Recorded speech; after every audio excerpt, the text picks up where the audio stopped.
Hello students, my name is Anurag John from imperial institute Kannauj. आज का हमारा topic 12th class की बहुत ही ज़्यादा important poem my heaven composed bye Rabindranath Tagore का सेंट्रल आइडिया है। यह सेंट्रल आइडिया बहुत ही सिंपल और इजी लैंग्वेज में दिया है, जिसको आप 1 और 2 अटेम्प्ट में इजीली याद कर सकते हैं। So without wasting our time, let's start और video.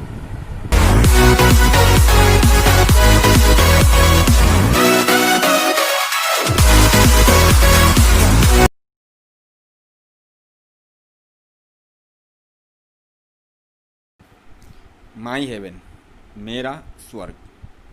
My heaven is a fine poem of Rabindranath Tagore. Very simple, my heaven is a fine poem of Rabindranath Tagore. The poet prays that his countrymen should be free from fear. कवि प्रार्थना करते हैं, the poet prays that, कवि प्रार्थना करते हैं कि his countrymen should be free from fears, उसके देशवासी भय मुक्त होने चाहिए। They should have understanding power, उनके पास सोचने समझने की शक्ति होनी चाहिए।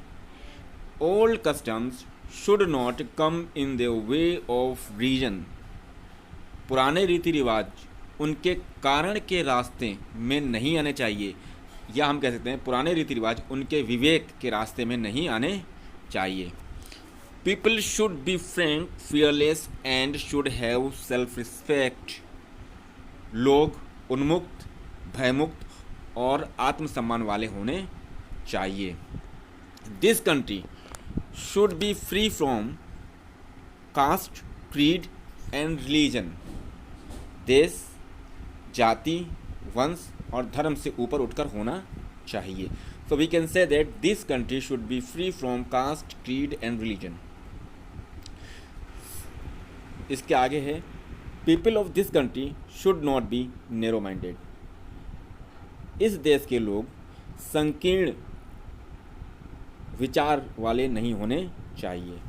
All should love one another without any difference, सभी को प्रत्येक से बिना किसी भेदभाव के प्रेम करना चाहिए। If the people of this country have these virtues, his country would become like a heaven on this earth. यदि उनके देश के वासी इन गुणों वाले होंगे तो उनका देश इस पृथ्वी पर स्वर्ग की तरह हो जाएगा। So this was the central idea of the poem my heaven composed bye Rabindranath Tagore. If you like this video, like, subscribe and share, and don't forget to press the bell icon to be notified time to time. Okay, bye.